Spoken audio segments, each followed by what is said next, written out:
ourselves. Well, thanks for having us back. Yeah, All it was great last time. right. Good. Pledge of Allegiance. If you guys don't mind, I'm going to table that.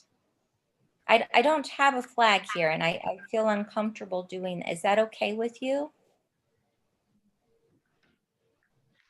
Or do you want to do it? I think we should do it. Okay. Everyone want to stand if you have a flag? Can't you turn that camera right to show the flag? That's okay. You guys go ahead. I don't know when I'm ready. I Pledge allegiance of the United States of America and to the republic for which it for which it stands, one nation, under God, indivisible, with liberty and justice for all. Thank you. Now I feel like I've been on a roller coaster, but that's okay. The mission statement: the Viroqua Area School District provides a quality education for all students that inspires continuous learning, positive relationships, curiosity, and compassion in an environment that welcomes diversity while developing respectful and responsible citizens. The next item is the music program. It's gonna take a second. I can't. I would also like to thank all of you for sending out the middle school video that was created. That was very well done, and I appreciate it. And I saw it on Twitter and Facebook as well. I hope they got a lot of positive feedback about it. Yeah. Angie, we're gonna move on to the next thing just while we get that set. Okay, is there any public comment? There is none. Okay, with that, we'll go to item 6, the consent agenda. Is there a motion to approve the consent agenda?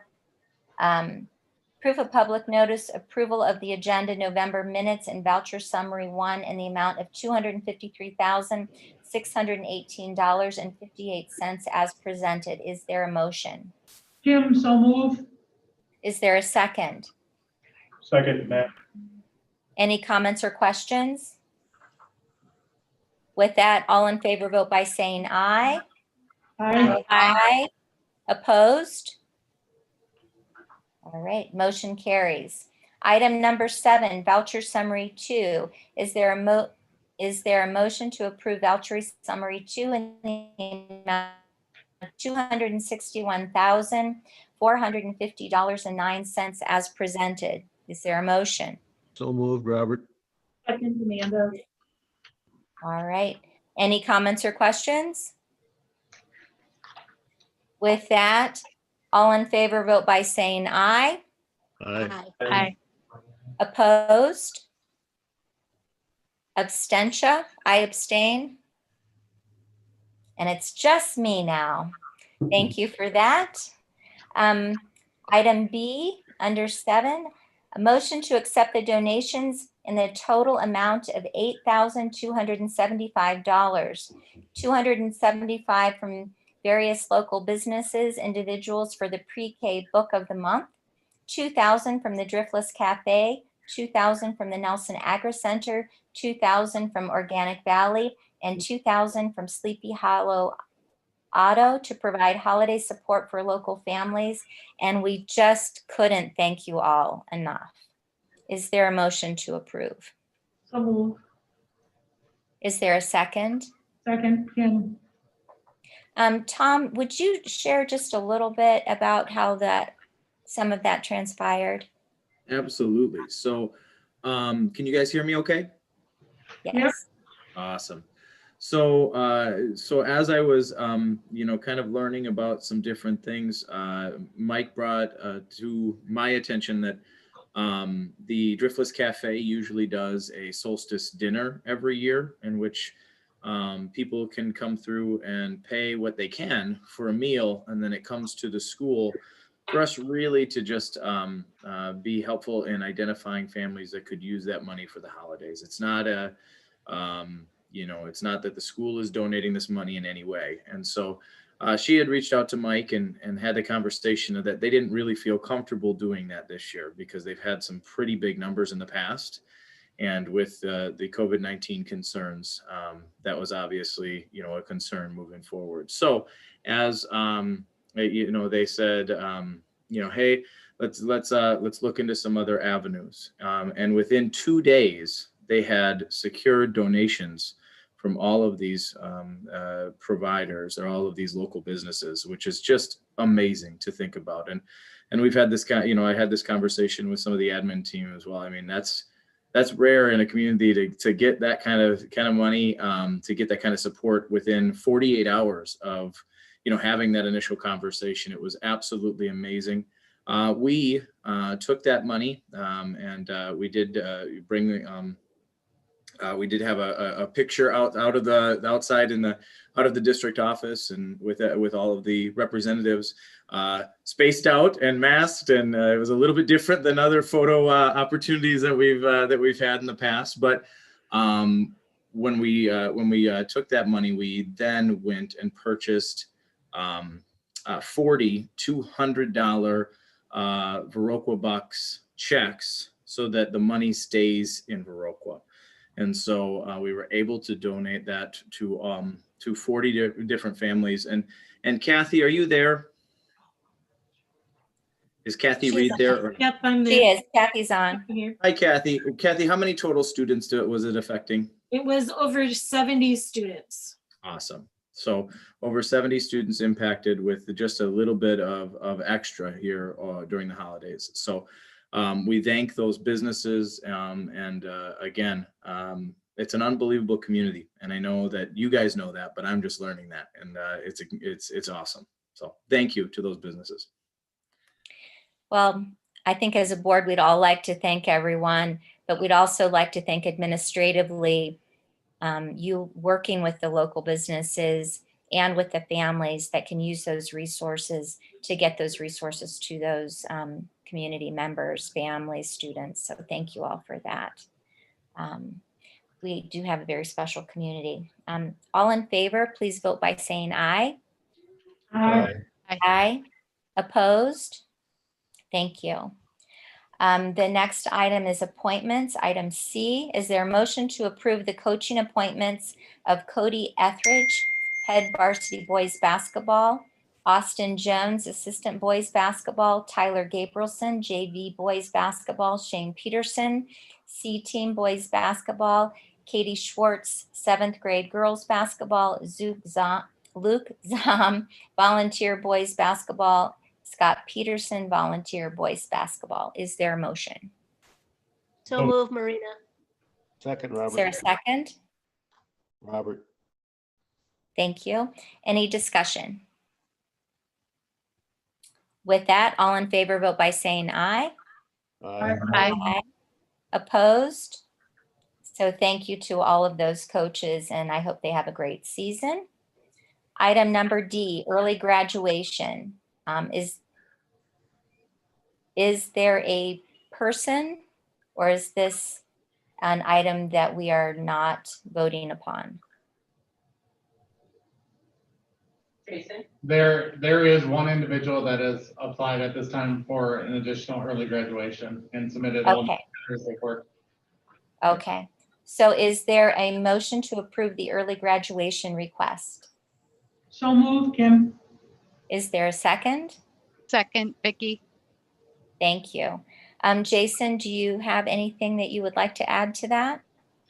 I would just say that without getting into too many details, since it's just one student, we're supportive of this request, and it has a lot to do with just the current times and situation. So. Okay. All in favor, vote by saying aye. Aye. Aye. Opposed? Motion carries. We wish that student only success and that they have wonderful memories of being a student in our district.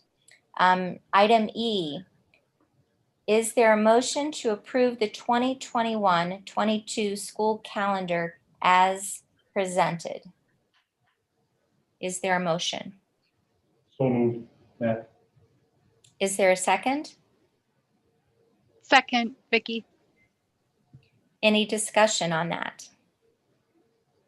I know that the reasons for some of those changes were forwarded to us and that there was a lot of staff input, which is why there were a few changes to the calendar that we saw last month. Any discussion on that topic? With that, all in favor, vote by saying aye. Aye. Aye. Opposed? Motion carries. Thank you. Item F, a motion to approve the extension of the Family First Coronavirus Response Act, the end of the 2021 school year, or a new state or federal act or extension of the FFCRA is granted for additional emergency paid leave. Is there a motion? So move, Marina. Is there a second? Second, Robert. Thank you. Okay, Tom. Yeah, so as you may or may not be aware of, FFCRA came out, the Families First Coronavirus Response Act came out to give families some flexibility in the FMLA leave requests. And so what it did was it allowed up to 80 hours of paid time for full-time staff for anybody, and that would be prorated for their FTE. So if they work 6 hours a day, they would get 3/4 of it. So for those affected by COVID-19 in a variety of ways. So that could be you are quarantined for being deemed a close contact. It could be you have COVID-19 yourself. It could be that your daycare that you send your kids to was temporarily shut down due to coronavirus. So within that, people got their 80 hours. At this point in time, that is set to expire on the 31st, so in 10 days. We have had some of our staff use those hours when appropriate. And at this point, there's no indication from the federal government that they are going to extend or modify this into 2021. We have heard some rumblings that with a new administration, they would be looking at doing that. But anytime a new administration comes in and they say their first 100 days, they're going to accomplish a heck of a lot in those first 100 days usually. So as we're going, we decided to look into some what other districts are doing at this point in time. Last week, we were kind of having, some districts are looking to extend, some are not. My conversations this week and mostly today have been that most districts are going to extend. And so what does that mean? That means that we would extend the 80 hours of paid time off, prorated for their FTE for the same reasons under the current FFCRA. Employees would not get an additional 80 hours if they had already used their 80 hours. It would just be effectively just extending the end date on FFCRA. You as a board have no legal obligation to do this. However, obviously there are some good reasons to. One, to show our employees that we value their health and we value them taking care of their families. And then also, to promote staying home when the staff member is sick. This will mainly affect only hourly and support staff, but it will be eligible to all of our staff, including teachers. So now, if you guys have any questions, let me know. But if you would like to extend this, you need action. If you would not like to extend this, we do not need action at this time, okay, because we're not changing anything. Your recommendation though, Tom? Yeah, our recommendation is to extend it to the end of the 2021 school year. Again, not rolling over to new hours. But giving that as an option for our families. We have had staff take us up on it, and that changes. We were trying to get just a nice solid number, but depending on the situation, we've got some that are looking at taking days from that they had sick because they were quarantining or felt under the weather, and so there's a lot of movement within that figure. At this point in time, it has affected the district, but not at a catastrophic level at all. And I would look to that for that to continue I don't feel our employees are taking advantage of us in any way within that realm. And so we would look to extend that to the end of the school year, or an extension or some kind of a change to FFCRA at the federal level. Thank you.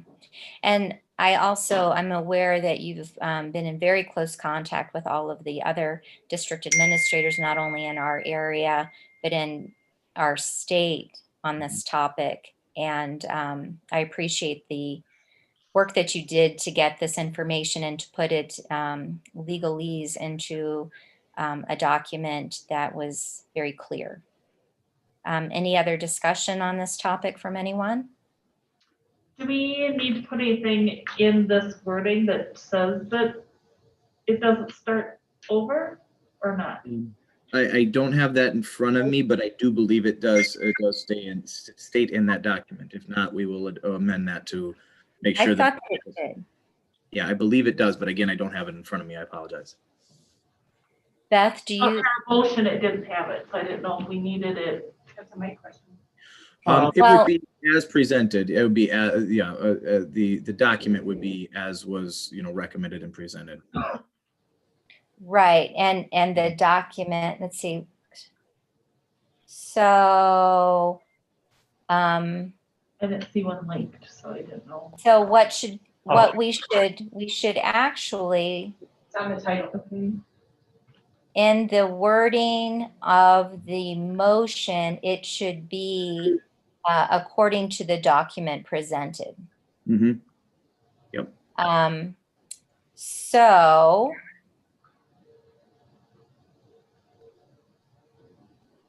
I believe that I need to add, and so I would need approval from the two board members that made the motion and the second, that they approve the addition of paid leave document as presented. That was Do you- Marina. That was Pardon? Marina made that motion, and she actually had to pop off. She had power issues, so she's gonna be coming back on. Okay, I'll tell you what we're going to do. We're now going to table this for a moment, and we will skip to the next item, and we will come back to this because I know that we will need a permission from her to do that. So boy, do we just love technology. I just can't tell you. It's fantastic. The next item is the scholarships. Is there a motion to approve the Regina Lindman Scholarship, James Philip Bigley Memorial Scholarship, Leona Sillen Jackson Scholarship Committee as recommended? Is there a motion? So move, Kim. Is there a second? Second, Vicky. Any comments or questions? Does this work out for everyone to be the representatives in those committees? Yes? Yep. Yeah, because I cannot. Exactly. I knew Matt and Vicky, the two of you guys couldn't, so. All right, I hope that this will be a great year for scholarships. So anyway, with that, all in favor, vote by saying aye. Aye. Aye. Opposed? Motion carries. Thank you for your willingness to serve on these committees. We are going to go to informational items, WASB resolutions. I didn't get any of the resolutions. Have you all gotten the resolutions? I haven't seen anything yet. And Angie, we just received them, and they are actually attached to your report, so the administration will give their recommendations for the January. Oh, okay. I did not see this before the meeting because I read through my emails, so I'm sorry I didn't get it to read through prior. That's okay, we actually just got it right before the meeting, so that. Oh, okay, would have known. okay, And Marina is actually back if you want to go back to the. okay. We will go back then to item F. So Marina, can you hear me okay? I Thank you. can hear you. Sorry, I Okay, had my computer for the all, it just died. no problem. We need to amend the motion that you made, and we're adding, the paid leave document as presented to that motion, and I need approval from you to amend your original motion. So moved. Okay, and then who seconded that? I did, and I approve. Okay, so with that, we now have approval from Marina and Robert to amend their original motions. So, and thank you, Amanda, for that clarification. I appreciate it. I didn't think of that, and you are spot on. So thank you. With that, any more discussion? All in favor, vote by saying aye. Aye. Aye.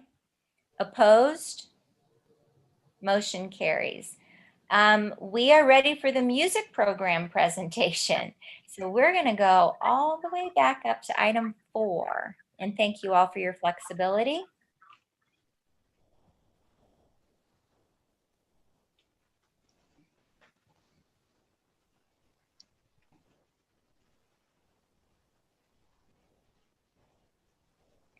Can you all hear him? No. Hang on. We're trying to get it up. I can't get it.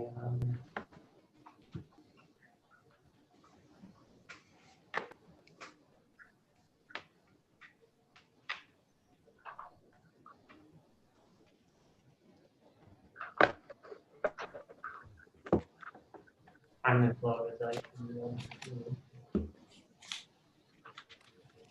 Hang on, it says low.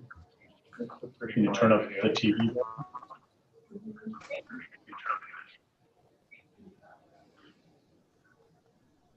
Keep going. I think that's it.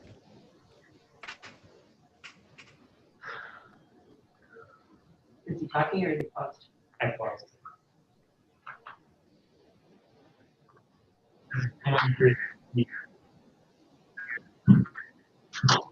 Okay.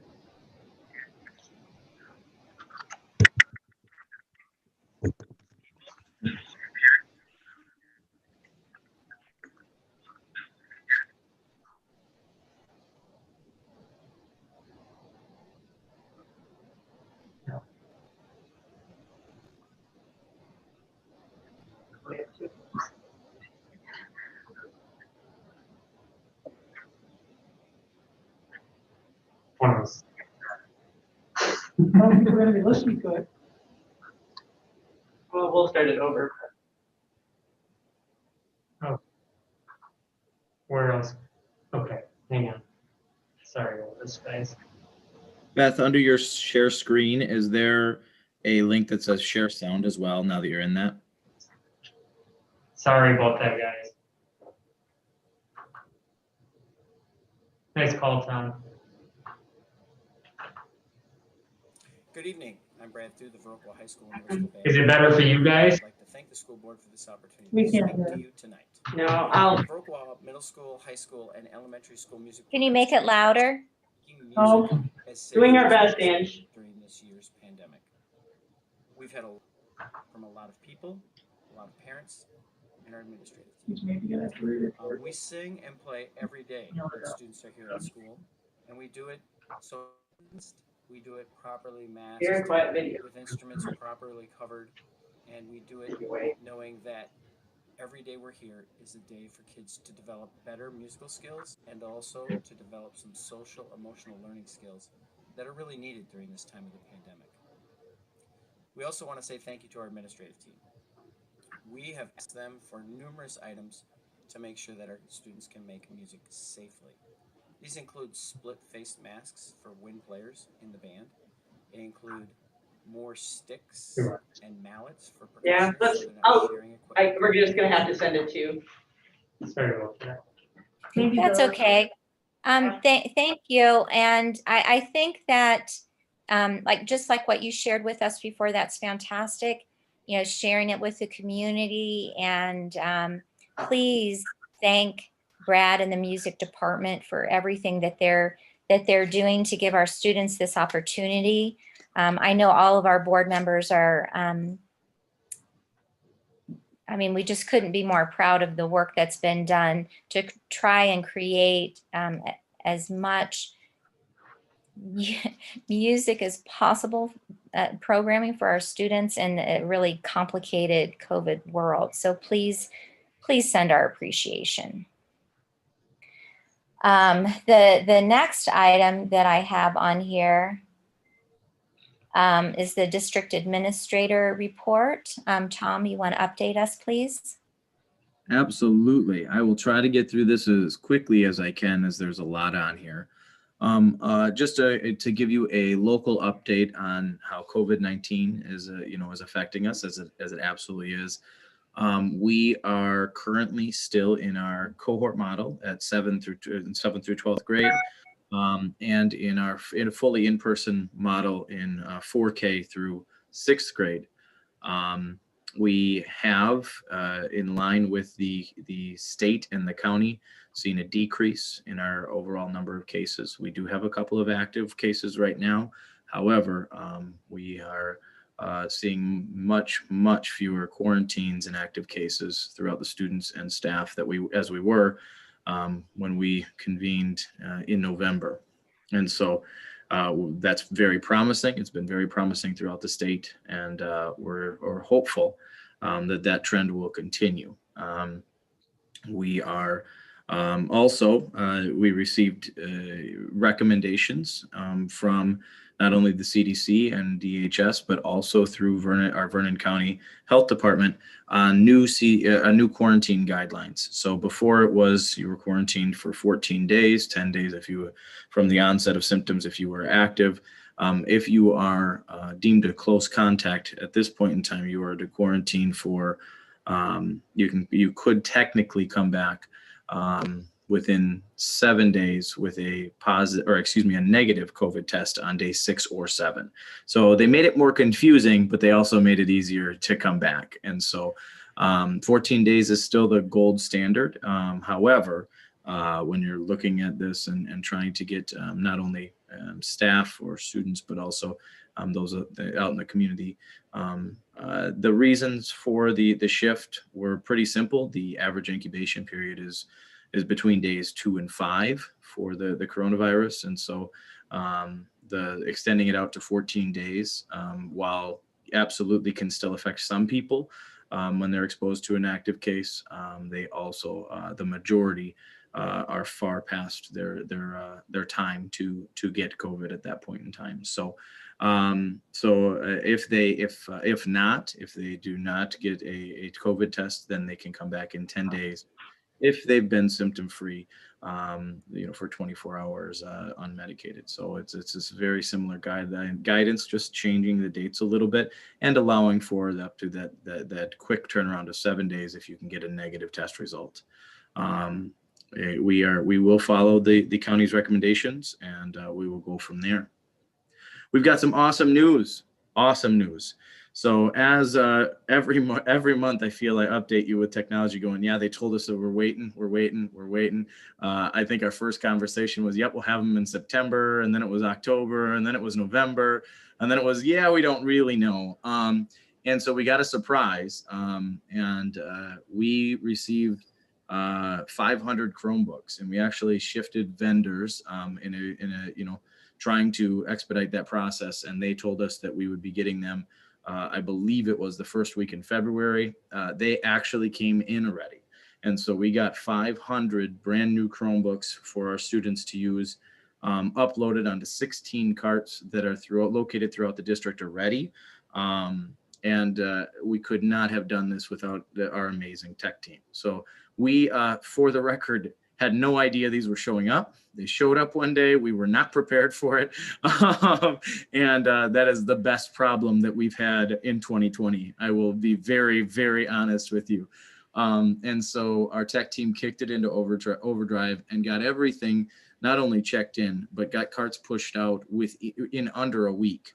If you've ever been a part of any kind of technology process like that, to not only get equipment in, inventoried, ready to go with licenses and all of that, to get 500 units, not only here, but out into the hands of kiddos already, has been unbelievable. So we are extremely excited about this as we inch closer and closer to being able to be one-to-one with students.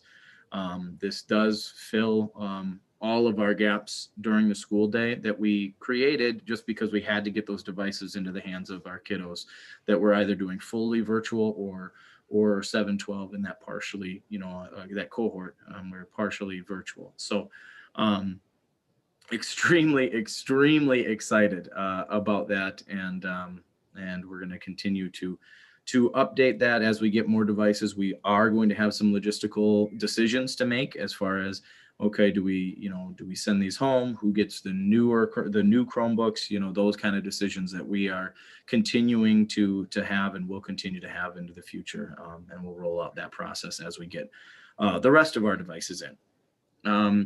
One big thing that I would just want to bring up, because it has been brought up not only in the public but also within staff, is spectators at games, especially away games. Right now, our conference has a rule that states that there will be no away spectators at games, indoor games, and in the facilities. The other smaller conferences around us have not adopted the same rule, and that causes some confusion. And definitely causes frustration. We do, and we have been blessed with the shout out to Tyler Gabrielson for his camera work and his ability to stream games the way that he is. We have not had nearly the issues with live streaming games that some other districts have had in our conference. And so the frustration is there. The ADs met this week and are going to be bringing forward a recommendation to the superintendents. We're not quite sure exactly what that's going to be, but we will let everybody know once the superintendents have a chance to vote on that. So hopeful to have answers within the week. We understand the frustration, and we're also trying to find that balance. If you look at just our gym size, we don't have a huge field house, right? Like some of these other schools have. We don't have this massive facility, so we need to make sure that we're finding balance with, providing an opportunity for our fans, and then also keeping everybody safe. Within that, another huge shout out to Eric Anderson. So I know that you guys keep hearing similar names, but Eric has done an outstanding job at finding that balance for our students, student athletes this whole year. And continuing to provide an opportunity for our students that not every school gets to provide, and we're extremely proud of that. So again, that's just an update as this kind of comes through. We are excited to welcome back students here in January. They're still here, but in January 4th, we are absolutely looking forward to that. We do have, we will be continuing to look daily at all of the COVID-19 data, but we're excited about that opportunity. And Christy and Mike and Beth have organized this student lunch fundraiser that I'm sure many of you have seen, as it has been shared a couple of times here on social media. And we've also had some awesome numbers come in. Mike, I did not hear the numbers today. Can you tell us where we're at with that? In talking to Christy today, and she was hesitant to give me an exact number because they are doing the reconciliations as to what people have said are coming in and what's come in. The total amount that it was put out there was, over $8,000 in student debt that we were looking to erase. She shared with me today that she's very confident that we should be able to accomplish that goal in the near future. So a couple of big fundraisers. John's going to talk about one. Staff member did a little fundraiser on her own, and those things really added up. And along with donations of all sizes coming from all different places.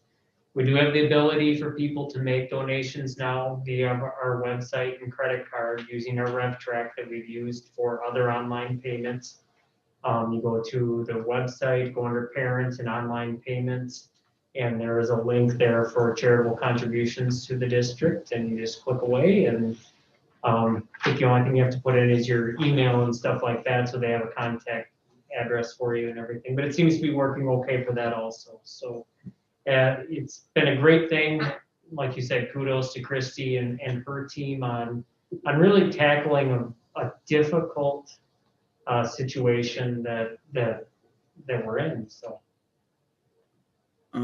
Yeah, just looking at the agenda, Angie, do you want John to talk about that right now? Would that be? Why don't we just wait until we get to his area, if that's okay? Perfect. And then we'll let him go through all of that. But another example of just how the community has responded. We identified a need, and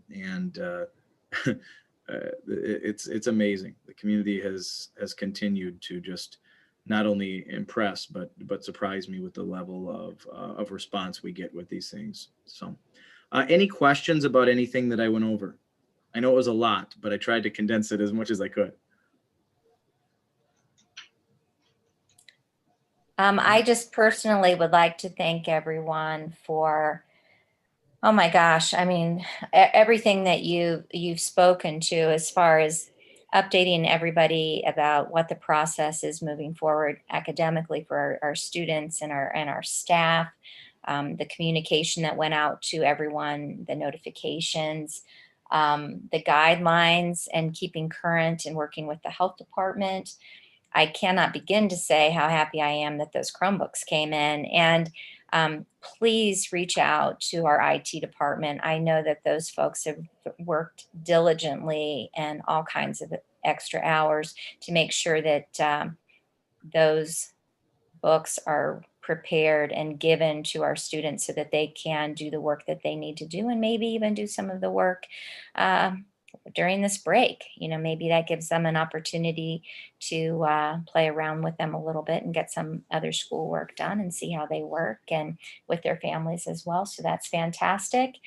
And thank you, Mike, Beth, and Christy, and everyone for doing the fundraising for those lunch programs. I know that that's a complicated situation, and thank you for finding a way of solving that. So that's some pretty good stuff. So thank you. Anyone else have anything to add or question?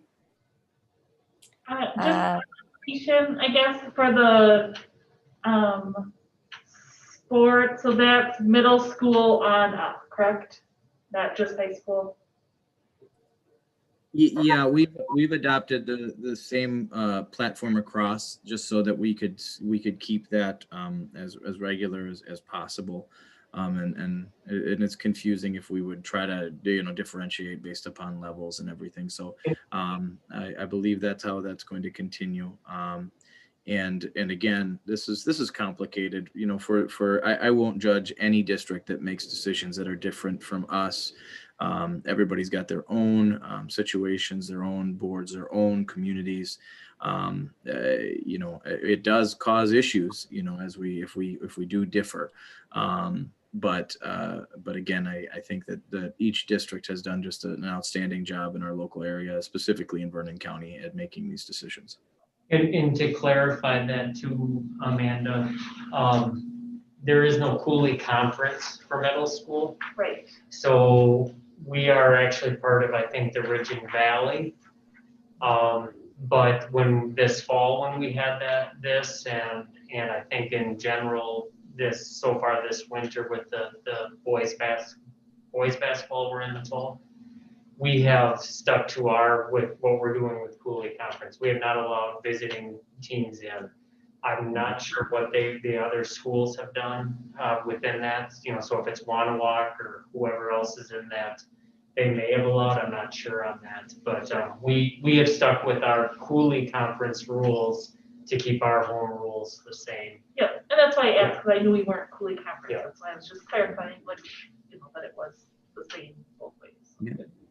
Great It's question. also going to be interesting as the vaccine rolls out and who gets vaccinated and how many of the vaccines are available. I mean, it's like whatever you approve today, I swear it just keeps continuing that it might be something different tomorrow with the Moderna vaccine coming out. So anyway, thank you all for keeping us current with that. With that, we'll go on to the administrator reports, student progress update. Why don't we start? I'm going to mix this up a little bit. I'm going to start with Kathy.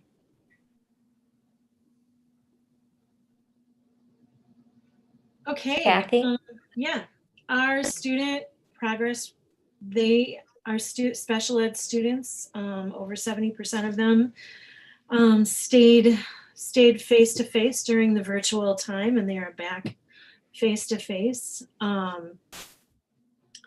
working very hard with their case managers to keep up, even if they're in the hybrid model. The vast majority of them are coming in multiple days to get extra support with their classwork, that type of thing. The biggest student progress that we're seeing in the special ed area is in the mental health area. The changes of in-person, out-of-person takes a toll on those students that struggle to understand it. So that has continued to be our biggest hurdle in the special ed world, I would guess. So not a real formal report, but most of the data will come in with the regular ed ones as well. Kathy, I need to apologize to you. I should have asked Krista to go first, and so I'm sorry to put you on the spot first. I thought I didn't know that, so I apologize for putting you on the spot. I'm very sorry for that.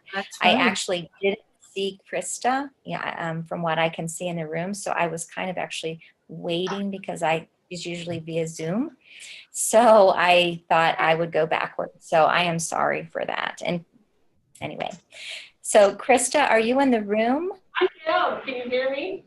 No. Oh, there you are. I am sorry. I did not see you, and I apologize for not asking.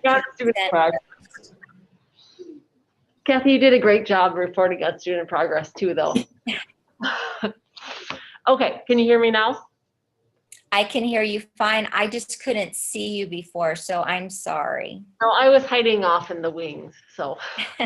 Okay, so student progress, just real briefly, just one small piece, based on a report, Renaissance, the, I guess, parent company of the STAR test that you keep hearing about, released this report that they did of all 5 million students across the nation who have taken the STAR test in the fall, kind of to see if these predictions about COVID slide were true.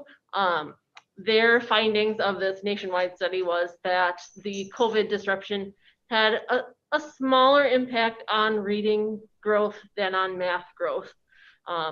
In most cases, math students came in much farther behind on math than on reading skills. So I just wanted to kind of take a look at what our grade levels and our buildings looked like compared to those outcomes. And so I shared with you lots and lots of rainbow colored charts that were in the same format as how this Renaissance report presented. And in most cases, our grade levels lined up with their findings, but not in all cases. As you could see in some cases, our students really did well. Like at certain grade levels, we're actually ahead of the curve, even though in most cases we did line up with what their major report found. So I just wanted to share a little bit of what we have noticed compared to what the nation is noticing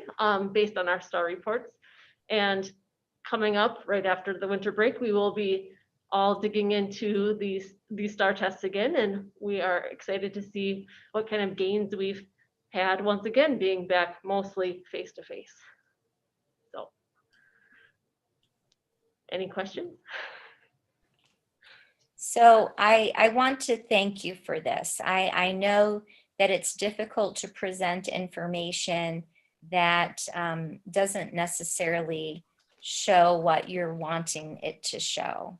And with our students not being present in the spring, and then everything going on with COVID, nationally, we knew that student growth would not be the same that it has been in the past.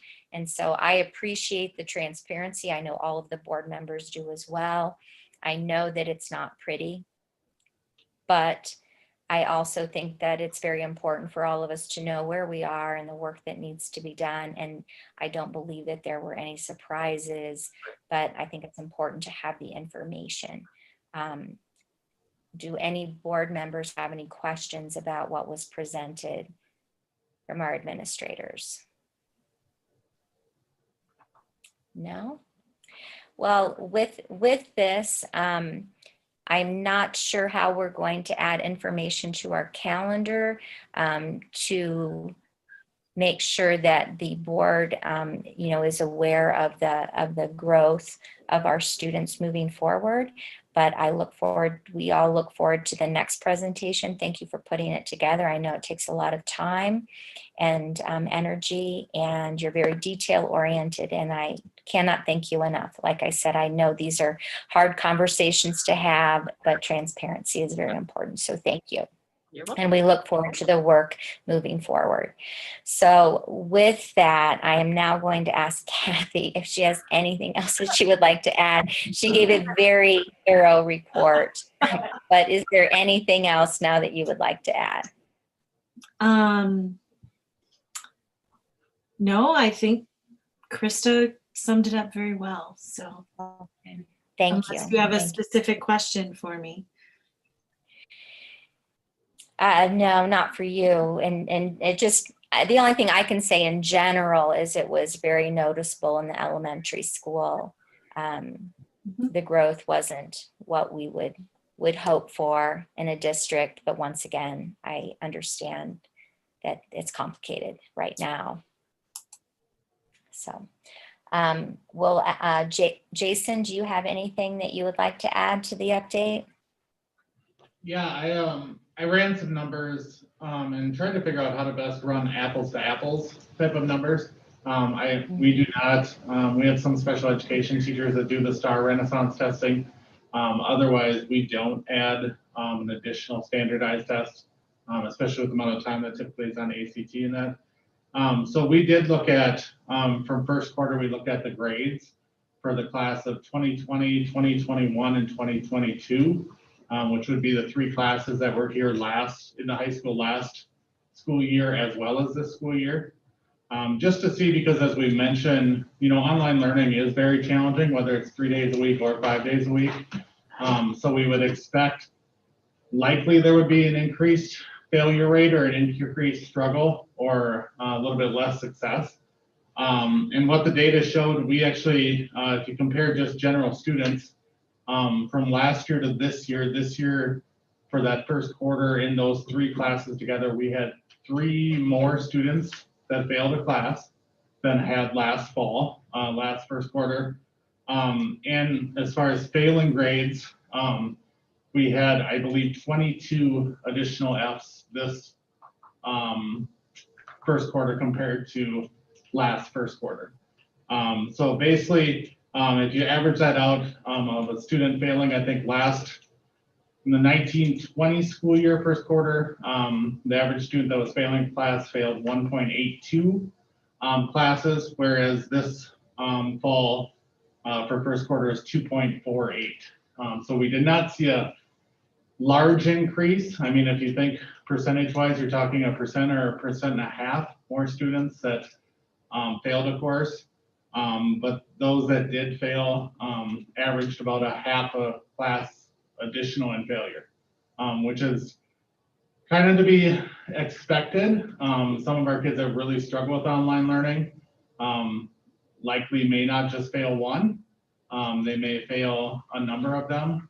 So that's going to actually skew those data. So with that, we've tried to tackle a variety of different things. We've continued with our homework help 4 days a week.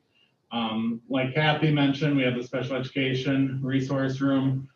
We have some students that are coming in all 5 days a week to get additional support there. We've really tried to focus on the student connections, especially on those in-person days, and done some activities even to reach out to some of those kids who are online 5 days a week. We've delivered homework to families if they're quarantined or such. And I think we just continue to monitor and continue to figure out ways to reach and look at the data, look at the trends, see who needs assistance. It's not easy for anybody, students, staff, parents, you name it. So I think, just trying to look at the data, see what's there, and just trying to improve the process. We're a lot better than we were last spring in April and May. But I'm sure, like anything, we can continue to grow and continue to get better and give more opportunities for the students to be successful. But it's great to have the students back in person. I know there's a lot that can be done when they're here, and even the 2 days with the small class sizes, they get a lot of individualized attention, whether they want it or not, probably in the classroom. So they probably in many ways get more than 2 days worth of instruction, and hopefully we can just improve on that success. So. Does anyone have any questions for Jason? Jason, I don't know if you have this information, but I do hear of students that actually achieve at a higher level virtually. Do you have any data showing anything like that at this point, or is it that would be more of a January type of a question? Yeah, I don't necessarily have quantitative. I mean, I do think there are some students that you take away the social element or social challenges and take away some of those distractions. You do get some that get the success and may even increase that success or may alleviate some stressors in the house. I mean, obviously other families, it increases the stressors in the house. So I think, similar, it's not like 40 years ago when we tried to put everybody in the same box. I mean, we have a variety of different options and different ways to get students to learn. So I think there's definitely some that go that route and some that kind of find their groove as they go and different things. Ultimately, I think what we're finding, no matter what model you're in, you got to put the time in.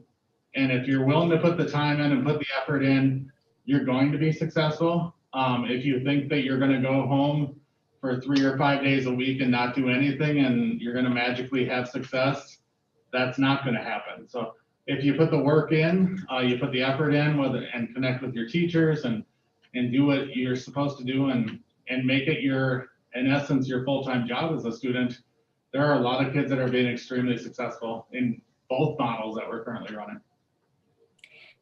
I'm wondering, Jason, if perhaps in January, and you still might not have it in January, it might not be till February, but if there's a way of showing actually students from this first semester that achieved on a higher level than they have in the past through the virtual learning, because I think that's something that our board should be aware of moving forward, that providing those options for students that actually might do better in that environment. Do you think that would be possible? Yeah, that takes some legwork, but there's not a quick report on that one, but we can definitely put together some data, and I think you hit it on the head. I think, and we've always been a district that has provided a variety of options for our students, and this pandemic may have led us to providing another option that we haven't historically offered them. Well, if it's not too much to ask and in a timely manner that would fit within the resources that you have, I think that would be something, I could be way off base, and we don't have one student that's doing better virtually, which is something that we should be aware of as well. I think it's important that you also share that you're in contact with our students that are 100% virtual, making sure that they're also engaged in their education. Do you want to speak to that update? Yeah, we've had some teachers, even though they're not assigned to them, that are reaching out. I've been actually and Mrs. Schneider and I have talked about this, I've been actually very impressed with how Edmentum has reached out. A lot of times we get tagged on a lot of those family connections, and just how their connection is too. I usually probably at least every few weeks am also sending out pacing reminders to the students and their parents. It's something the students and parents have access to 24/7, but sometimes it's good to get a little reminder of this is where you're at pacing wise. And some of the students have been very proactive. I just looked today and I think for second quarter, I think I have about 20% of my full online students that are more than 10 assignments ahead for this quarter. Because the nice thing with the self-paced online, if you want a big break, just do your work ahead of time and you'll get a bigger break. So I think there's a lot of flexibility in that. And some kids I think I have one student that I think is 24 assignments ahead, that's doing the 5-day online. So there's different opportunities and different ways to kind of work it in your schedule. And in all reality, a lot of our students that are going to go on to post-secondary are probably going to take something online, even without a pandemic going on. So to kind of see if it's a good fit for you isn't necessarily a bad thing, even though the circumstances causing it are not ideal. So. Thank you. I appreciate that. John, you're next. You bet. Adding to a lot of the discussion so far is similar to the middle school. We have obviously a greater number of failing grades, closer to the national trend. And what we're doing about it is Mrs. Carls has reached out to probably a third of the students. One of our tasks, because of the age level of the student, is to really figure out and understand why this is happening. Some students, similar students, would receive this type of grade prior to the pandemic. So we kind of know which students are which and what their motivation is and their attitude toward learning is. So there are a lot of different conversations we have about different students and how we approach it. But Mrs. Carls is reaching out, and what we're finding, and obviously we've talked about it in the teacher teams, multiple teacher meetings, our student services meetings. We even had lengthy conversations during our all staff about what we are doing with students who are not engaging in learning. And engaging means participating, doing their homework, asking questions, all of the parts and pieces of what they would do if they were in class, physically in class. So we have a lot of conversations about this so that we can understand what it is, what the students are missing, what we're missing, so we can follow up to help support them. Because an F doesn't always mean that they're not learning the material. It may mean, just like earlier today when our computer glitches happened, if that happens to a student, a 10-year-old student isn't fixed within 30 seconds or 10 minutes with a re-logged in. It's 2 weeks later by the time they tell their parent, by the time the parent contacts us. So organization is so important. Technology is so important. A parent knowing how to use Google Classroom, not to teach their child, but to support their child, to hold their child accountable, because we are contacting parents as well. So all of these parts and pieces, and I send a little document home every now and then called Go Viroqua, hashtag Go Viroqua, to parents. And I know there are a couple of parents that are board members who receive it, that we're sending the links to students and parents. We're sending videos to parents and students about how to use Google Classroom so we can tie these pieces together. So there's a part of the failures or the low grades that are just due to organization. That's how a student organizes their work, their learning, their time, study skills, etc. So we will be focusing more on that as well. We had, just like Jason said, during our full-time virtual, the middle school had approximately 10 students in every single day doing work. We continue to have almost 10 students during their virtual days, even though it's hybrid, in school in the commons or in the foyer by my office for a part or a full day because they just need a place to come and do their homework. They can ask a teacher if they have a question. They need a place to be. They need, it's not really structure in the sense of true structure, but it's more, a lot more structure than sitting at home in their living room or bedroom or whatever. So we are learning and understanding what it takes for these students to succeed. So we're working on some of that for next semester to reduce the number of Fs that are more behavior and organization rather than true academic learning, if that makes sense. So yeah, we're really paying attention. The teachers are very involved contacting parents. Mrs. Carls is very involved. I've sent out probably 50 emails, letters, calls, a lot of parents kind of checking in, saying, hey, what's going on? Trying to support. And parents are extremely happy we're calling. They want the help. They want the support too. So yeah, the hybrid model is a lot better than 100% virtual, but it's not free of its hurdles. We definitely have some things to overcome, and we will continue to work on those things.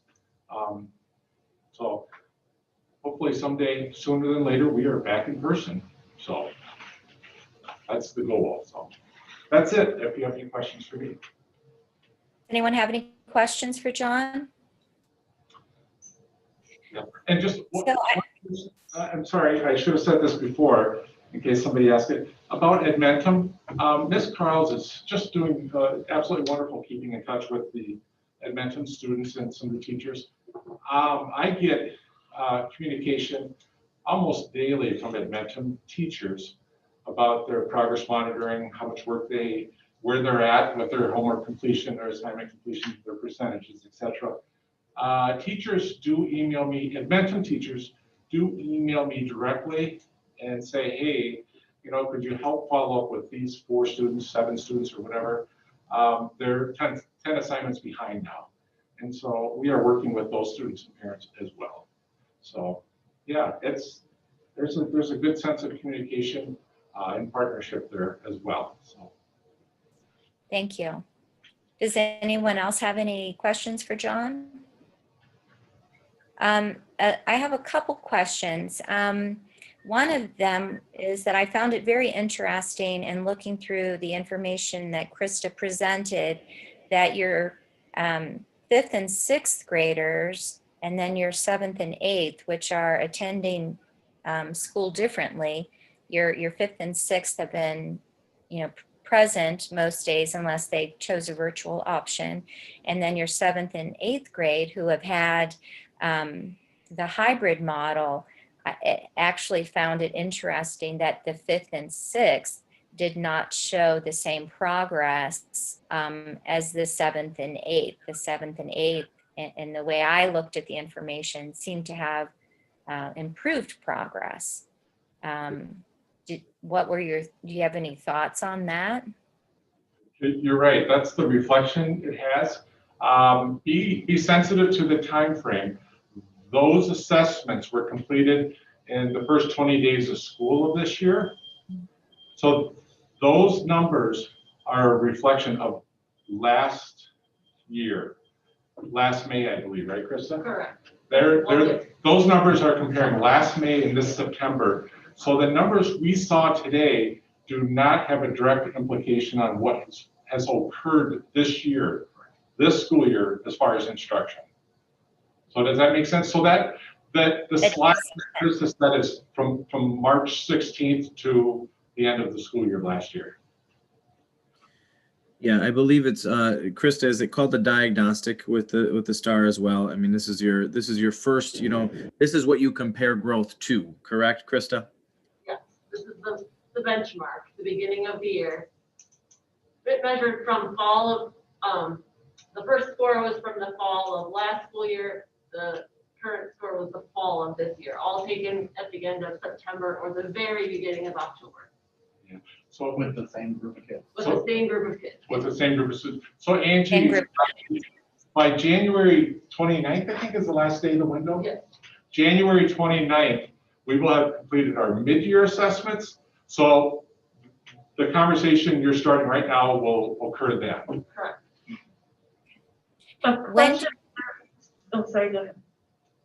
well, the only thing I was when do you think you would have gathered that data in order to present to the board from the end of January assessment? Chris, do you want to answer?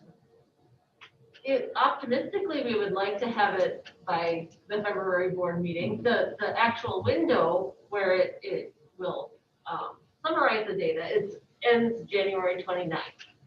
Now, with students being fully virtual and quarantine throwing in some additional absences, it's not as easy to make sure everyone's done by that date. So hopefully by February, that is the goal. Yeah. But you never know what other details might be thrown in the mix. And we all are well aware that we're not comparing apples to apples on all this. You know, trust me on that we know that we're not. Amanda, did you have a question? I guess it would be interesting to find out at some point if what grades are finding the success in the Edmentum program. Is it high school really over middle school, or are they equally? Because of just maturity and age. So versus, middle school, having a teacher that they know is in the building and that they've seen before, heard, does that make a difference rather than high school where they just have that maturity to be able to work on their own a little bit more or different things? So I'd be interested to know success with Edmentum, and if it matters how old you are, looking forward, just to make sure that we don't need a different plan for middle school or something. That's just my thoughts on that, I guess. Yeah, and I would anticipate a similar timeline there, Amanda. And Krista and I we can sit down and talk about that with the principals as well and come up with that game plan, but I would anticipate a similar timeline. Sorry, Krista, your February's filling up here quick. It's a lot going on, so thank you for that. One more question that I have for you, John. I know I brought this up before, but the board was presented with information about Read 180. And I know I asked you about it before, and you said our district isn't utilizing that program. And I didn't ask if that was because of COVID or if that was for another reason, but originally when that was presented to us, it was like this rock star program that students in certain areas of study really moved forward significantly. And I'm just wondering if you could give me some more information about that. Sure, I would. I'm not prepared tonight. I mean, that wasn't on the agenda. So let's, I will just prepare something and send it to the board. Okay. That would be great. I thought of it because of the progress monitoring, and Read 180 was part of progress monitoring for our students. So that's why I put it in that category. But, and I was actually thinking it must have been kind of a quick answer. So maybe if you could give us more information about that next month, I'd greatly appreciate it. Thank you. And now we have Pat.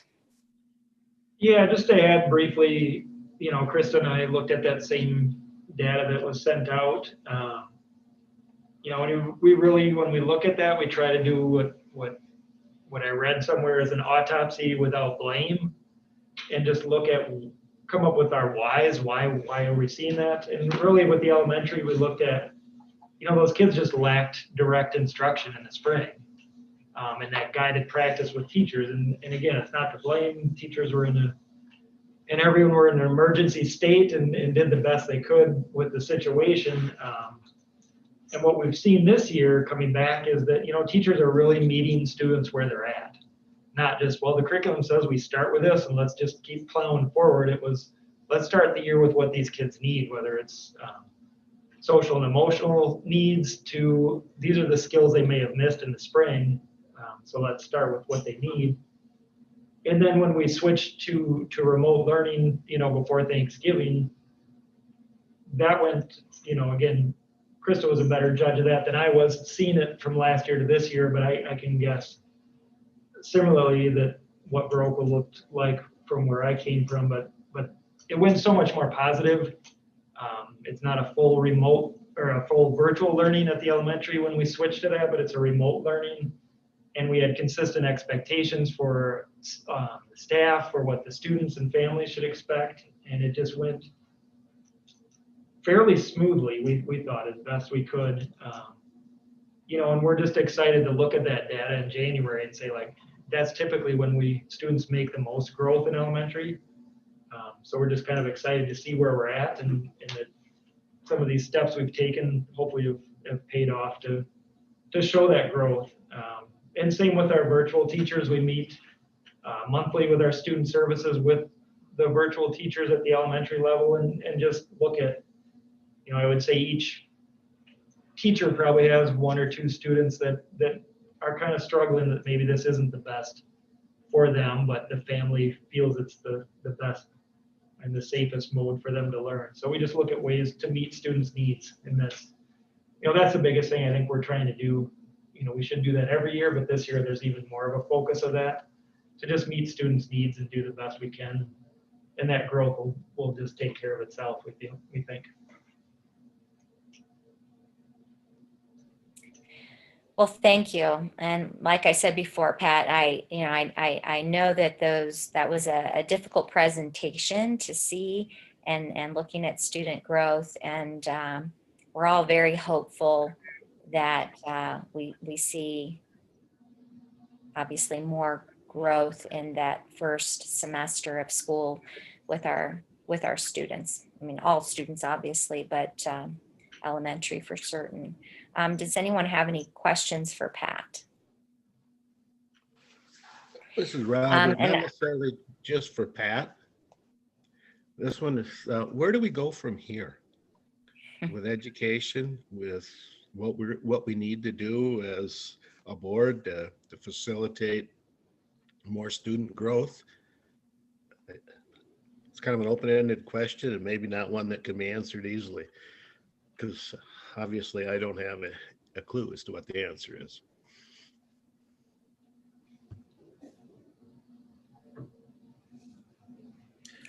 That's a pretty big question. For me personally, I think, coming in, I've got ideas that I want to establish and initiate. And some of those, and I know Tom's the same way, that this just isn't the year to do that. Like, to come in and say, you know what, we're going to do this, this, and this, and we need this buy-in. We're going to do all these things. And we're just trying to take care of kids, take care of staff, establish some relationships, and then have, kids that are virtual that some I haven't even met hardly, besides a few Zooms, and we've got teachers that are virtual, and there's just a lot of moving pieces this year. But I think we're, as an admin team, I know we are headed in the right direction. It's a very solid team that values everybody's input. And as we look to building that vision and that direction and that buy-in, and then we can establish it within the elementary staff and the middle school and high school staffs, I think it's going to come. It's just, this is such an odd time to start any of that. It's just, there's so many other things that are more important right now than some of those professional learning community goals I have, and all these things I've got in a folder ready to go. It just was not the right year to do some of that. So I think all of those things, to me, is where I want to start. And hopefully that's, we're not putting any of that away. We're just, it's not the priority right now. And I think it will be next year. And once you establish that and get the buy-in, you can bring every decision and every question back to those things that the staff has bought into and has agreed on. These are our commitments, these are our beliefs, these are our values. every decision we make then can be brought back to those. It's hard to establish that when we're just trying to hang on each week, I feel like almost. Yeah. Well, and I think, Robert, just to kind of add to that, I think the simple answer to the question of how will education look moving forward, the answer is different, right? It will not look the same. We do not have the answers as exactly to how that's going to look. But what I would say, and I hope that as we move forward, you guys see this over and over and over again with everything, is that the process is almost and is more important than the destination most times, and so more important than the answer or the solution. And so when we can do this and have this process and this growth mindset of, hey, we're here today, this is not where we're going to be tomorrow. I think that's where I think you can definitely see that growth. But right now, Robert, we're in survival mode, just like everybody else. And so when we're looking at this, yep, some of our data looks better than the national average. That doesn't mean that we're okay or comfortable at all. And so what I would say is that I can't believe I'm so grateful we can have this conversation, even though the data isn't necessarily pretty compared to last year. This is a real normal education conversation that we have been starving for all of the, since July. And so this is the start of that process. And while we're going to absolutely use this data, the most important things right now are we connecting with kids? Do we know what they need, not only academically? We are so much more than the academics as a public school, as a school in general. And are we meeting the most basic needs of our kiddos? And then, as we go forward, we can start to have more and more of these complex conversations. But right now, to be honest with you, we're still trying to survive. And I don't think I'm speaking out of line there. I hope that most of the admin will be are in the same page with me. But I'm very, very thankful for all the work that our staff, our students, our families, everybody's putting in this all hands on deck approach. Well, and I think partly it is also like taking the positives. And I know as you're in survival mode from day to day, the positives can kind of look far away. Even compared to a year ago, I safely can say that our teachers are more technologically sound and advanced than they were a year ago. Likely in the last 4 months, we've probably had more teacher-parent communications than occurred in the first 4 months last year. Students, whether they like it or not, probably have developed some more independent skills throughout this time, and probably some more organizational skills and how they function and how they grow and how things work for them. So I think when you look towards the future, I think you look a lot towards how can we merge what we thought all along was a great process and not like throw these things away, and just add on, a year ago, teachers would never even heard of Screencastify, or different technological things, or, we had taught them a little bit about Google Classroom, but not near to the proficiency level we are now. So I think a lot of it's going to be just merging the positives, whether they were forced on us or not. A lot of our kids, we have 2 seniors in the room. Even if their GPAs are not higher than they were a year ago, they may be more prepared now to go off to college and be successful because they've had to go through some tougher times. And that's not something that you can necessarily measure, but it's something that may be a reality. And I think that, yep, we'll wrap this up, but I think, that reflective process is something that we continue to come back to every time, every meeting. We're going to continue with that. But in the end, Robert, we're not going to waste this pandemic. And I mean that in the best way possible, right? We're not going to waste it. We're going to take, what we've learned. We're going to take what works and continue it. We're going to and we're going to toss what doesn't. If we are stripping this down to the most basic way to look at this. And so this will not go wasted.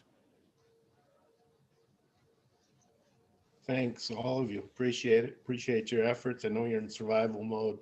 one way I cope, I guess, with the situation now is to try to think about forward, where we will be after this. And so that's probably a coping mechanism of mine that I share. Again, Good one. thanks for all you've done and all you do. Thank you. Are there any other questions? With that, I would like to thank you for presenting that information. Like I said, I know it was hard, and I gratefully appreciate the transparency. So thank you. And I look forward to the work moving forward, because I know that there's going to be some great work moving forward. The next item is winter co-curriculars, and we'll start with John. Yes, we just wrapped up boys basketball. If you recall, middle school has boys basketball season, then a pause, and then girls basketball season. So we did invite some sixth graders to play up because of a lack of numbers, and we'll do the same set with girls as well. So last Friday, I believe, was our last boys game, so girls will be starting shortly. Wrestling, we did have some duels scheduled, but we don't have the number of athletes to fill a team. So we haven't had an actual wrestling meet yet, but they are practicing. Mr. Zuby, Rob Zuby, is our middle school coach, and so we'll see where that goes. So that's it. Thank you. So John, I'm going to apologize a little bit. So Tom asked if you wanted to give some information about the food program, and I said we would wait until the administrative reports, but there's not an area for you to do that. So now I'm going to go back to the food program and have you talk to that. So this is a little disjointed, but I apologize again for the 18th time tonight. So if you would like to speak to that, I'd appreciate it. Sure, no problem. And once I heard we were going to meet the overall goal, I thought, well, the middle school really maybe shouldn't have a whole lot to report because we're just a small piece of the puzzle. But I want to just give credit to our sixth grade team, mainly Kara Gardner. I mean, a coin drive is well known by everyone. It was Kara's thought to say, let's have a coin drive this week to try to have college students. I said, what do we call it? Students helping students, okay? We did a coin drive, and if you've ever done a coin drive, counting the money and subtracting the higher coins to outweigh the pennies or penny drive or whatever, it's very time consuming. So I said, let's simplify the process and just do it by weight. So by weight and by total amount, there, we ended up with two different competitions without really knowing it. So we raised, I'm not sure the exact money, I didn't think I'd be reporting on it, just a little over $1,700 in the middle school for a week. We did have, I think, two people who stepped up, two anonymous people who did contribute a fair amount, but still $1,700 is a good chunk of money going towards 8,600 or whatever the total amount was. So yeah, the middle school teachers and students really cared and stepped up, and we tried to contribute, tried to do our part, and that's about it. So That's fantastic. Thank you. And please thank those that were involved for the additional time and work that they put into making that possible. That's amazing. So thank you. And then the next item, we have Jason with the winter co-curriculars. So the high school, all the winter sports are off and running, all in competition form. If you want to know how busy it is, look at tomorrow's schedule. We were trying to figure out coverage and supervision. Tomorrow night we host boys hockey, girls basketball, wrestling, and gymnastics all on the same night. So trying to get that all covered. And I think Tom mentioned it earlier too. Hats off to Eric Anderson. If you truly want to know what the life of a Cooley Conference athletic director is right now, go on the Cooley Conference website and look at the schedule from day to day. Because probably 95% of the events on there have a strike through on them and have either been postponed or canceled. And we've still been able to, I think the fall and winter sports all of our teams at this point will have more than 50% of their events that they normally had. Some are up in the 80%. And we're searching out as far as we can at some of them. Some of the sports, you think girls hockey, we're connected through Dane County, a lot of other teams. So there's been a lot of, just trying to find events here and there. And so it's not unlikely on that schedule that you'll see a game canceled on one day and another game added on that day. And that's all because of Eric and the tough, hard work that he's put in with it. So I've had many families as I've supervised events, personally, not only thanking us for having students in school, but also for the opportunity for their kids to continue to participate in these activities. Some have gone as far as saying, it's probably the most important thing in my child's life. And so they're very appreciative that we've, taken that opportunity to take the precautions, but at the same time, give the students the opportunity to have that experience that they'll remember the rest of their lives. So.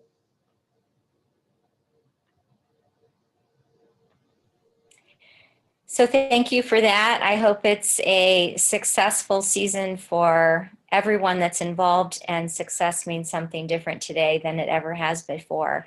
So I hope it's a very positive experience for everybody that's participating, and thanking the coaches and most of all, Eric. Eric has just been phenomenal through all of this, and a tremendous leader for all athletic directors in our area, if not also on the state level. So please reach out to him for the board and thank him for that. Does anybody have any questions for Jason or John?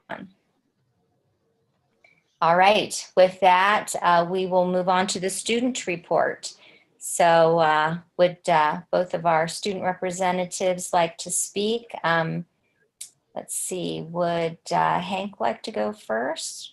I'm sorry, would Henry like to go first, or would Ethan like to go first? I'll go. Ethan will go. Before, there's one kind of bad thing, but before that, I'll say I'm glad our message got through from the last time we were here, because we have now been getting Uncrustables during snack. And I really appreciate that. And taco on a We have Thursday. tacos on Thursday. And pizza's been on a Tuesday. Yeah, I'm glad our message got through. You spoke and the world changed. I knew right where that came from. Yeah. Then on a worse note, student council, I think it was a lot. It was just because we've been in our hybrid system and not everyone's there, so it's been harder to get messages out. Especially because of homecoming, we noticed a lot less people participating. So that in turn has made us a little less motivated, and we were still doing stuff, but then we became even less motivated when we went fully online for that bit of time. So it hasn't been good. So yeah. Now we are planning for once we get back for more kind of like, why am I drawing a blank?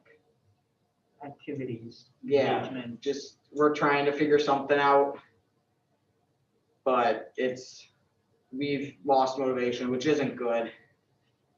But And it's just such a challenging year because so many of the things, it's just different. Yeah. So it's like the middle school's been having dress up days, but I think it's also just because 5th and 6th graders are there every day. So they're still able to, they hear the announcements every day. They see the posters every day. Whereas for us, it's like we try to plan something. Today and tomorrow, we're able to wear Christmas stuff, or we plan to wear Christmas stuff. I'm not sure how many people did that today. From what I heard, it was very little. Yeah, probably. Almost close to none. Just because people aren't able to hear about it as much. So it's been a lot more difficult this year than past years. Yeah, we're reaching out, trying to do mathematics again. That's always a funny thing to do. Mrs. H and I got an email from them the other day, so we reached back out. So, yeah, hasn't been great. And what cabin fever week looks like. Yeah, We were gonna do door decorating we might do it, yeah, during cabin fever. during the time when we went fully virtual. Yeah. So we're gonna shift that and try to do that during cabin fever week to add a little bit of just kind of winter Yeah, celebration be able to to it. do So- something since we, But I think the kids hit it on the head. Activities. It's difficult because as a club, they're planning activities and about 40% of them are A-day kids, probably 40% are B-day kids, and there's a chunk of them that are 5-day online kids. So Yeah. it's, I can only imagine for those kids that are 5-day online, you know, to try to have some motivation to plan daytime activities. And there are some of those kids even in Ethan's case today. Ethan was in the building today. So some of the kids are coming in on their days that are not scheduled days. They're coming in on Wednesdays to have meetings. So they're still involved, but it is definitely different because it's just, you don't have everybody together. And creating those type of celebrations that are so memorable for students. Henry, did you want to add something? Yeah, I guess I can talk about what we have planned to kind of lead the little low note into something positive. We had come up with the idea, and now I think I know where Ms. Halverson thought of it, but of a coin drive similar to what the middle school did. And she kind of told me to start thinking of ideas for it, and we came up with some way to really get it out there with a kindness week. And I guess it would be a kindness 2 weeks to just really melt the money of all of our students. And I guess being here kind of gives the good incentive knowing that the middle school did 1,700. So that kind of sets a bar for us of a way to get people into it, kind of a competition, kind of. We're still pending approval on a few things because I know in a previous year we did buckets with each bucket corresponding to a teacher, and the teacher with the most money got a pie in the face. With the mask on, I'm not sure how well a pie would work, but we're thinking always of alternatives and ways to drive people to get out and help and stay involved and enthused in really any way they can. So thank you both. Thank you, Henry. Thank you, Ethan. I think that the positive, if I can say this, and hopefully it is true, your generation is going to have the ability to be more flexible than prior generations. So if you can take a positive from all of this, that is it. And you'll be able to change more quickly and adapt more easily. And as far as the motivation, relationships are such an important part of jobs, school, education, everything we do, family, and building those relationships. And you see when you don't have that distance, that you don't have the ability to build relationships in the same capacity. And so with all of the technology that your generation has, I hope that that's another positive that's taken forward, is how important it is to build those relationships, to motivate, to be successful, to be happy.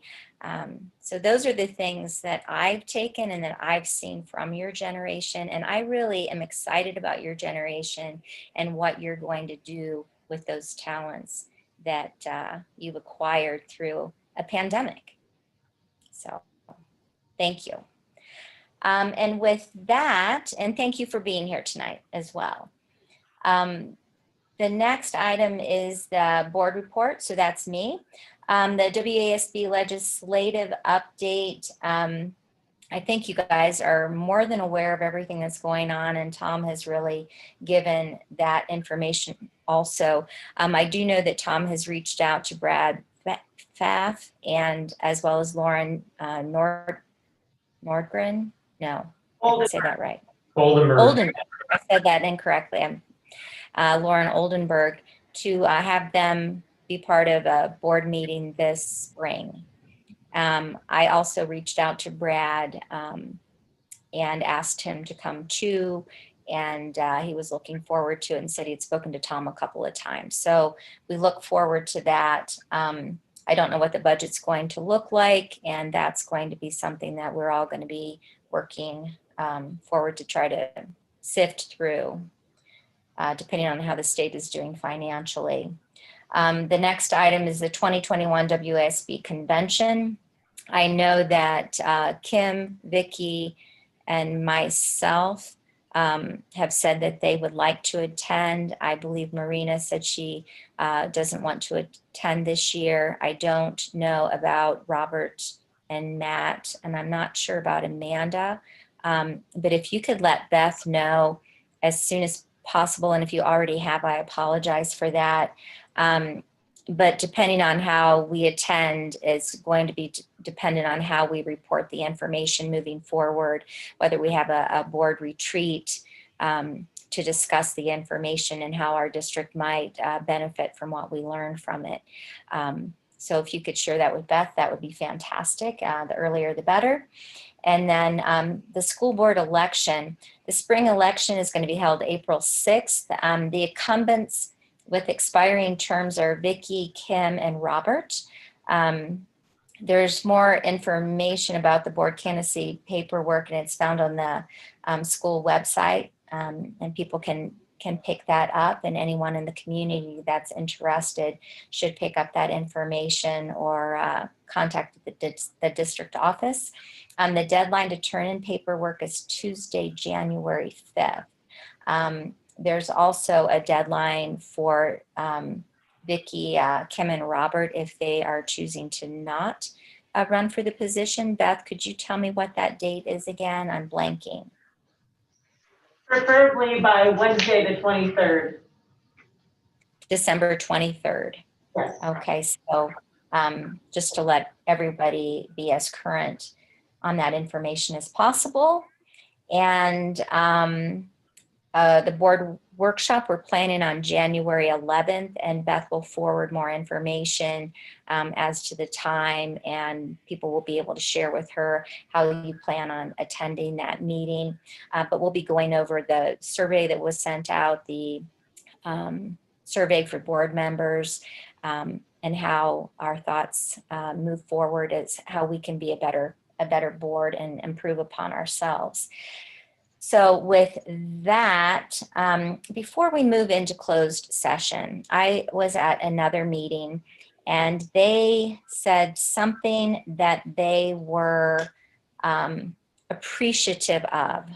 And with the year ending, I would like to ask each of our board members to say something that they are appreciative of from the Viroqua Area School District.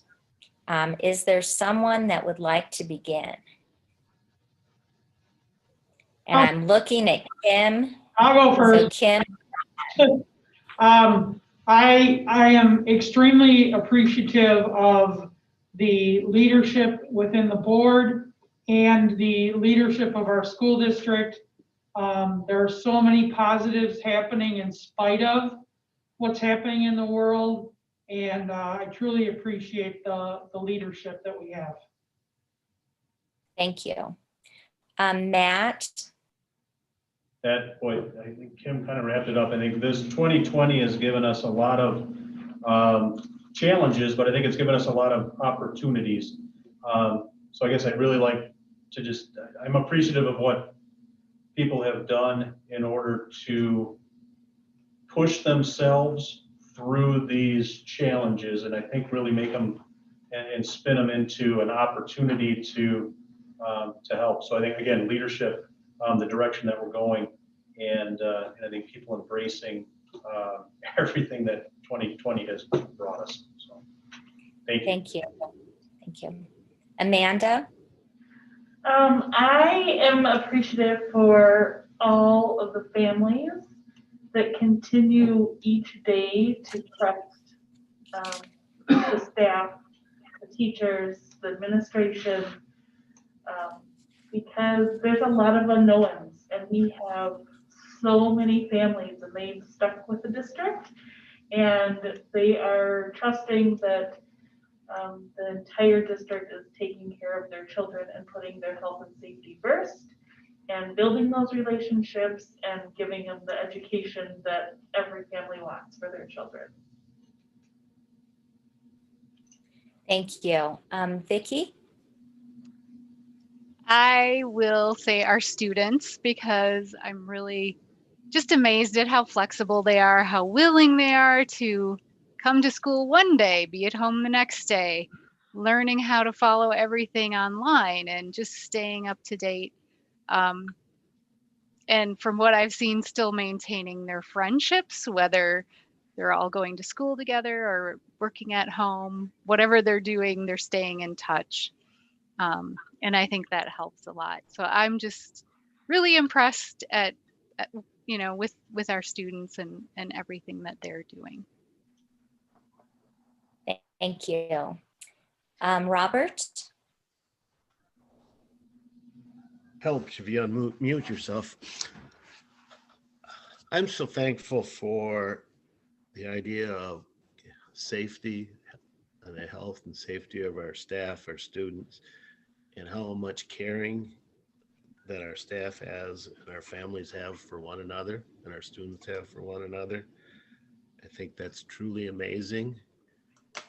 And I know we struggle sometimes with the mental health stuff, but in hearing, you know, what's happening with some of our special needs students and the reaching out to them, it's truly, truly impressive.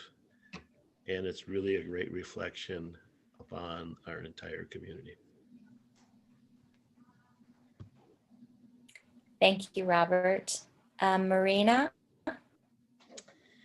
I am thankful for our new leadership and our whole admin team. I feel like the school is like a bus, and we have the right bus driver finally, and we just have to make sure the right people are on the bus, and then those people are in the right seats on the bus, and we're heading in the right direction. And I feel that 2021 is going to be our year. Thank you. Thank you, Marina. I am appreciative of Viroqua. I've lived here over 20 years. I think it's an unbelievable community, birth to infinity. And I'm appreciative of how everybody tries to step up and take care of everyone, no matter who they are, where they live, their financial situation. And it just continues over and over again. And when you look at our agenda tonight and how philanthropic people are and how much they care about the entire student, the decisions that the board makes, which is looking at what's best for students, what's best for staff, the leadership from our administrative team that is diligent in looking at all of the data presented to them so that they can make the best decisions and thinking out of the box in order to solve the problems that are in front of them.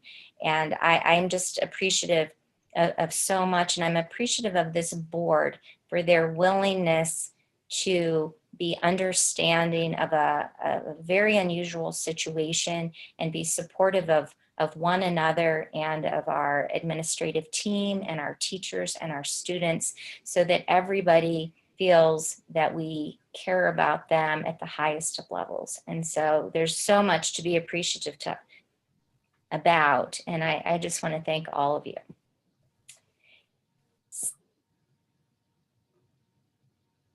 So with that, I don't want to put administrators on the spot. If you do not feel like you have to say anything at all, but if there's something that you feel like you want to say as far as being appreciative, please do. But if you don't, that's fine too. And with that, we will move into closed session. I'd like to wish everybody only good health and the best of 2021. So thank you. So Consider a motion to move to closed session pursuant to Wisconsin statutes, section 19.82, 19.851C, to consider personnel and employment matters, district administrator evaluation, administrative contracts, and 19.851E to deliberate or negotiate the purchasing of public properties, the investing of public funds, or conducting other specified public business whenever competitive or bargaining reasons require a closed session. Is there a motion to go into closed session? So move. Is there a second? This will be a voice vote. We'll start with Vicky. Aye. Marina, Aye. Robert, Aye. Kim, Aye. Amanda, Aye. Matt. All right. Thank you all. Have a good night.